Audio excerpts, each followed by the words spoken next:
सुप्रभातम। कक्षा 11वीं के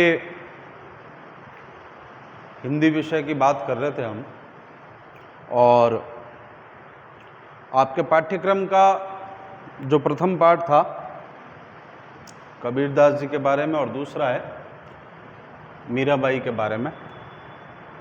प्रथम पद की चर्चा की थी हमने।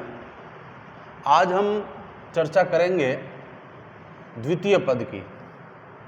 प्रथम पद की चर्चा हम कर चुके हैं, आज हम द्वितीय पद की चर्चा करेंगे कि भाई मीराबाई का जन्म कुड़की गांव में हुआ, उनके पिताजी का नाम, दादाजी का नाम, पति का नाम, इस बारे में हमने चर्चा कर ली थी। भगवान श्री कृष्ण की अनन्य कवयित्री मीराबाई, जिनके नाम के कारण आज राजस्थान का जो परिचय है वो किसी का मोहताज नहीं है। तो मीराबाई ने भक्ति, और कौन सी भक्ति की थी मीराबाई ने? मीराबाई ने की थी साकार भक्ति। इसी साकार को हम कहेंगे सगुण भक्ति। कौन सी भक्ति? सगुण भक्ति के बारे में बात की जा रही है। तो द्वितीय पद की बात करेंगे। प्रथम पद में हमने कृष्ण से अपनी अनन्यता जो व्यक्त की मीराबाई ने, उसके बारे में हमने चर्चा की थी। और आज हम चर्चा करेंगे कि द्वितीय पद में किस प्रकार से मीराबाई के जीवन को जो है एकदम उन्होंने बंधन मुक्त जीवन बताया है। उन्होंने बंधन मुक्त जीवन बताया है। क्या है पद 2 की पहली पंक्ति देखिए। पग घुंघरू बांधी मीरा नाची थी। मीराबाई जब स्वयं भगवान श्री कृष्ण की भक्ति करते थे तो उसमें इतने डूब जाते थे कि उन्हें कोई होशो हवास नहीं रहता था। एक सच्चे भक्त की सही परिभाषा यही है कि वह अपने प्रभु में इतना लीन हो जाए, वह अपने कार्य में, और कार्य कौन सा था मीराबाई का? यहाँ केवल और केवल जीवन का एकमात्र लक्ष्य मीराबाई के लिए केवल और केवल भगवान श्री कृष्ण की भक्ति के सिवाय उन्हें और कुछ भी दूसरा नहीं सूझता था। केवल और केवल बचपन से उन्होंने जो है भगवान श्री कृष्ण की भक्ति के ही बारे में सोचा, और अंत समय तक भी उन्होंने केवल और केवल भगवान श्री कृष्ण की अनन्यता से व्यक्त भक्ति की है। तो बंधन मुक्त जीवन। अब जब मीराबाई यहाँ नाचते थे, मीराबाई भगवान श्री कृष्ण के भक्ति में इतने तन्मय हो जाते थे, और तन्मय होते थे जब वो पाँव में घुंघरू बांध कर नाचते थे। हमारे भारतीय मंदिरों की ये विशेषता है कि वहाँ पर जो है कई सारे भारतीय हो चाहे पश्चिमी देश हो, भगवान की ऊपर ईश्वर की जब भक्ति की जाती है तो कोई न कोई भगवान में लीन होने के लिए, भगवान में तल्लीन होने के लिए जो है किसी न किसी वाद्य यंत्र का सहारा लिया जाता है। आप देखेंगे कि अधिकांश जो भक्तिमय गीत है वो कोई न कोई वाद्य यंत्रों के साथ गाए जाते हैं, तो उनके अंदर और जो है उनकी शोभा और बढ़ जाती है, और भक्त को मजबूर होना पड़ता है उस भगवान की भक्ति में लीन होने के लिए। लीन हो जाता है, सुध बुध खो बैठता है, और उसे कुछ नहीं दिखता ईश्वर के अलावा, और किसी से उसका सरोकार नहीं रहता। पग घुंघरू बांधी मीरा नाची, मैं तो मेरे नारायण सु आप ही हो गई साची। मैं तो जो है अपने नारायण में सच्ची हो गई, केवल और केवल नारायण में विलीन हो गई। नारायण भगवान श्री कृष्ण के कई, भगवान विष्णु के कई अवतार है, भगवान नारायण के कई अवतार है, भगवान विष्णु के कई अवतार है, और उन अवतार दशावतारों में से एक अवतार आपके श्री कृष्ण का था। तो मैं तो मेरे नारायण सु आप ही हो गई साची, मैं तो मेरे नर रूपी नारायण के अंदर जो है क्या हो गई हूँ? सच्ची हो गई, समाहित हो गई हूँ। उस भक्ति के अलावा मुझे और कुछ भी सूझता या दिखता नहीं। लोग कहे मीरा भई बावरी। बावरी का तात्पर्य यहाँ पर पागल होने से है, होना पड़ता है। भक्त जब तक भगवान की भक्ति में बावरा नहीं हो जाता, बावला नहीं हो जाता, तब तक, और बावला कब कहेंगे लोग उसे? जब वो लीन हो जाता है। आपने देखा होगा इतिहास प्रसिद्ध कई सारे जो जितने भी आविष्कार हुए हैं उनमें उस क्षेत्र विशेष में लीन होना पड़ता है, और लीन होने पर ही उन्हें जो है उस क्षेत्र में प्रसिद्धि मिली है। यहाँ बावला होना पड़ा भक्ति में, किसको? मीराबाई को बावला होना पड़ा। किसको? झांसी की रानी लक्ष्मीबाई को आज़ादी के लिए बावला होना पड़ा। चंद्रशेखर आज़ाद और भगत सिंह जैसे जो है देशभक्तों को देश को आज़ाद करवाने के लिए बावला होना पड़ा। APJ अब्दुल कलाम साहब को बावला होना पड़ा, क्योंकि उनको जो है उसमें लीन होना पड़ा। किस लिए लीन होना पड़ा? अपने आविष्कार में जो है सफलता प्राप्त करने के लिए। तो यहाँ तल्लीनता से तात्पर्य है लीन हो जाना, पूर्ण रूप से पूर्ण मनोयोग के साथ अपने आप को उस वस्तु में, उस व्यक्ति में, यहाँ किसमें? श्री कृष्ण में जो है तल्लीनता दिखाई गई है, लीन हो गई मीराबाई। लोग कहे मीरा भाई बावरी, लोग कहे मीरा भक्ति में जो है बावली हो गई है। न्यात कहे कुल नासी, और जो समाज है, समाज के जो पारिवारिक सदस्य थे, उनके ससुराल पक्ष के लोग थे, या उस समय कोई भी जिस व्यक्ति को लगा ऐसा कि मीराबाई जो है कुल का नाश करने वाली है, उनके ससुराल पक्ष के लोगों ने ही उन्हें कुल का नाश करने वाली बताया है। कुल नासी, कुल का नाश करने वाली, कुल का नाश करने वाली बताया, क्योंकि उन्होंने सारी की सारी जो रीतिगत जो मर्यादाएं थी, सामाजिक मर्यादाएं, सामाजिक सरोकार, उनमें से उन सबको उन्होंने त्याग दिया। उन्होंने किसी से सरोकार नहीं रखा। उन्होंने केवल और केवल भगवान श्री कृष्ण की भक्ति में तल्लीनता रखी, तन्मयता रखी। लोग कहे मीरा भई बावरी, न्यात कहे कुल नासी। सामाजिक प्राणी, समाज के लोग कहने लग गए कि मीरा तो जो है कुल का नाश करने वाली है। विष का प्याला राणा भेज्या, पीवत मीरा हासी। और राणा जी ने जो द्वेषवश विष का जो प्याला भेजा, वह विष का प्याला मीराबाई ने हंसते हंसते पी लिया। जब कभी भी हमारे समाज में सच्चे लोगों को तकलीफ दी गई है तो उन्होंने जो है उन कष्टों को आसानी से सहा है। जिन्होंने कष्टों को सहा है उन्होंने अपना नाम कमाया है। जिन्होंने कष्टों को सहन नहीं किया उनका कहीं कोई नाम इतिहास में हमें दिखाई देता है नहीं। यहाँ पर विष का प्याला समान सारी की सारी परेशानियाँ, सारी की सारी दुविधाएं जो थी, उनको मीराबाई ने हंसते हंसते जो है उन्होंने अपने जीवन काल में सारी कठिनाइयों को, सारी परेशानियों को हंसते हंसते सहन कर दिया और अपना जीवन भगवान की भक्ति में ही व्यतीत किया। अंतिम पंक्ति है, मीरा के प्रभु गिरधर नागर सहज मिले अविनाशी। मीराबाई कह रही है मेरे तो अविनाशी, जिनका कभी क्या नहीं हो, विनाश नहीं हो, और भगवान का कभी विनाश नहीं होता।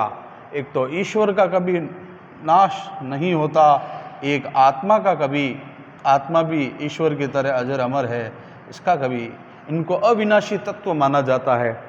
पंच तत्व भी हमारे अविनाशी है। मीरा के प्रभु गिरधर नागर सहज मिले अविनाशी। मीराबाई कह रही है मेरे तो केवल गिरधर गोपाल जो है, और उनको जो है मुझे बड़ी आसानी से जो है मिल चुके हैं, और अब मैं उनके अलावा और किसी दूसरे जो नाम जो है मैं लेना नहीं चाहती। ऐसा मीराबाई ने इंगित किया है। तो वापस देखिए एक बार, पग घुंघरू बांध मीरा नाची। पाँव में घुंघरू बांधकर मीराबाई भगवान श्री कृष्ण की भक्ति में लीन हो गई। मैं तो मेरे नारायण सु आप ही हो गई साची, मैं तो मेरे विलीन हो गई सत्य रूप में, भगवान श्री कृष्ण में विलीन हो गई। लोग कहे मीरा भाई बावरी, लोग कहते हैं कि मीराबाई जो है पागल हो गई है। न्यात कहे कुल नाशी, न्यात कह रही है, परिवार के सदस्य कह रहे हैं, ससुराल पक्ष के लोग कह रहे हैं कि कुल का नाश करने वाली है, किंतु ऐसा नहीं है। उन्होंने अपने कुल का नाश नहीं किया, उन्होंने अपने कुल का नाम इतना अजर अमर कर दिया कि आज हम जब भी मीराबाई को पढ़ते हैं तो साथ में इन राणा जी को भी हमें पढ़ना पड़ता है। विष का प्याला राणा भेजा पीवत मीरा हासी। ससुराल पक्ष के लोगों द्वारा जो भी तकलीफें दी गई, लोगों द्वारा दी गई, और उस समय में तो भारतीय समाज इस बात की हमें अनुमति भी प्रदान नहीं करता था कि जो इस प्रकार से कोई महिला जो है भगवान की भक्ति में लीन हो, साधु संतों के साथ में बैठकर चर्चाएं करे, साधु संतों के साथ में बैठकर भक्ति भजन करे, इस प्रकार की हमारा समाज उस समय हमें इस प्रकार की अनुमति प्रदान नहीं करता था। उसके उपरांत जो है मीराबाई ने अनेक कष्टों को सहते सहते, और कष्टों को किस प्रकार से सहा, भगवान के सहारे सारे कष्टों को उन्होंने हंसते हंसते जो है सहन किया। मीरा के प्रभु गिरधर नागर सहज मिले अविनाशी, मीरा के तो गिरधर गोपाल जो बिल्कुल सहज रूप में, सरल रूप में जो है वो तो कह रहे हैं, मीराबाई कह रहे हैं मुझे बहुत ही सरल और सहज रूप में जो है मुझे मेरे भगवान श्री कृष्ण की प्राप्ति हो चुकी है, अब मुझे और किसी अन्य व्यक्ति से कोई लेना देना नहीं है।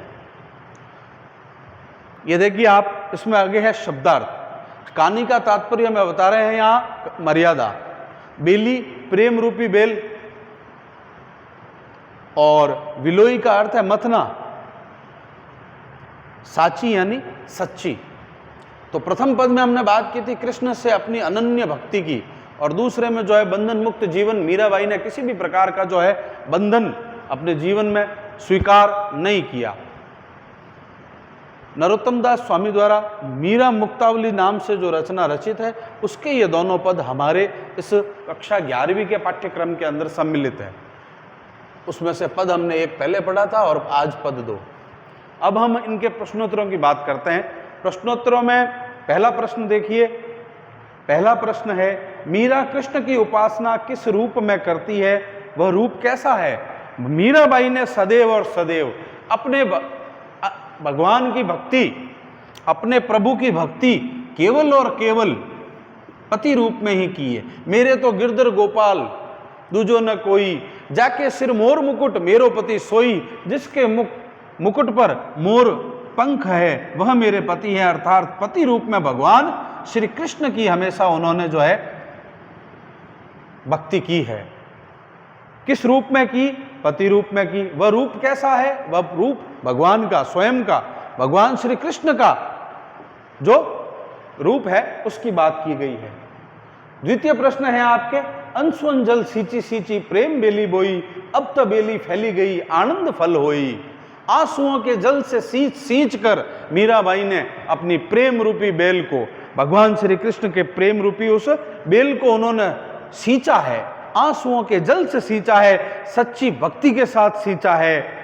आनंद फल होई, बाद में भक्ति इतनी बढ़ गई कि जब जो है वो बेल जो है भक्ति रूपी, आनंद रूपी फल की प्राप्ति देने वाली बन गई। दूध की मथनियां बड़े प्रेम से बिलोई, दधी मथी घृत काढ़ी लियो, डारी दही छोई। दूध की मथनियां बड़ी प्रेम से बिलोई। मीराबाई को भगवान श्री कृष्ण की भक्ति करते समय एक ही बात ध्यान में थी कि मुझे जो सार तत्व है, मुझे सार रूप का जो तत्व है, सार तत्व ग्रहण करना है, और दूसरी जो बातें हैं उनको मुझे छोड़ देना है। बिलोना करते समय आपको पता ही है नवनीत को निकाल लिया जाता है, और जो असार तत्व है छाछ रूपी उसको त्याग दिया जाता है। यही बात यहाँ पर मीराबाई कर रहे हैं। लोग मीरा को बावरी क्यों कहते हैं? क्योंकि सारी की सारी मर्यादाएं, सामाजिक सरोकार, सामाजिक बंधन, समाज की सारी जो रोक थी उन सब का पालन जो है उन्होंने, उनमें से किसी का भी पालन उन्होंने नहीं किया। उन्होंने केवल और केवल जो है किसे मान लिया? भगवान की, श्री कृष्ण की भक्ति को ही सर्वोपरि माना, और उन्होंने कोई बंधन अपने जीवन में माना ही नहीं। और बंधनों को नहीं मानने के कारण समाज के लोगों ने उनको कुल का नाश करने वाली कहा और बावली कहा, पागल कहा, किंतु उन्होंने हंसते हंसते ये सारी बातें स्वीकार कर ली। अगला प्रश्न है, विष का प्याला राणा भेजिया पीवत मीरा हासी। व्यंग्य क्या है? व्यंग्य यह है साहब कि यहां पर समाज द्वारा दी गई सारी की सारी जो परेशानियां थी उनका यहां व्यंग्य रूप में इस पंक्ति के माध्यम से व्यंग्य किया जा रहा है। व्यंग्य यह किया जा रहा है कि विष का प्याला राणा भेजिया पीवत मीरा हासी। राणा जी ने तो विष का प्याला भेजा, यानी कि समाज ने, ससुराल पक्ष के लोगों ने तकलीफ तो दी, किंतु मीराबाई ने उनको सहर्ष स्वीकार कर लिया, उनको हंसते हंसते स्वीकार कर लिया। ये बात यहाँ की जा रही है व्यंग्य रूप में। और मीरा जगत को देखकर क्यों रोती है? मीरा जगत को देखकर क्यों रोती है? यहाँ इसका अर्थ ये बताया गया है कि जो सारे के सारे लोग जो है भौतिक सुख सुविधाओं में, भौतिक सुख सुविधाओं में जो लोग मानते हैं सर्वोपरि भौतिक सुखों को, वहाँ यहाँ पर उसकी बात की जा रही है कि मानव जीवन में केवल और केवल भौतिक सुख नहीं है, आत्मिक सुख, आध्यात्मिक सुख, शारीरिक सुख और भी कई सारे सुख है। उन सब में हमारी भारतीय संस्कृति में सर्वोपरि माना गया है आध्यात्मिक सुख को। आध्यात्मिक सुख की प्राप्ति जिसको होती है, फिर बाद में वो अन्य किसी भी सुखों की कामना, अन्य किसी भी सुखों की चेष्टा वह व्यक्ति नहीं करता है। वह केवल और केवल इतनी सी बात करता है कि जब आध्यात्मिक सुख आ जाएगा तो दूसरे सारे सुखों की कल्पना करना ही जो है बेकार माना जाता है विद्वान लोगों द्वारा। तो यहाँ बात की जा रही है आध्यात्मिक सुखों की। आज के समय में जो लोगों को उस या मीराबाई के उस तत्समय जो भी लोग जो भौतिक सुखों की ओर प्रवृत्त हो रहे थे, उनकी तरफ इशारा किया गया है कि भाई जो है आपको ऐसा नहीं करना है। केवल भौतिक सुख ही सर्वोपरि नहीं है मानव जीवन में। मानव जीवन में ये भी है कि हम आध्यात्मिक सुख प्राप्त करें। मानव जीवन में व्यक्ति सामाजिक सुख की भी प्राप्ति करता है, समाज में भी वो आता जाता है।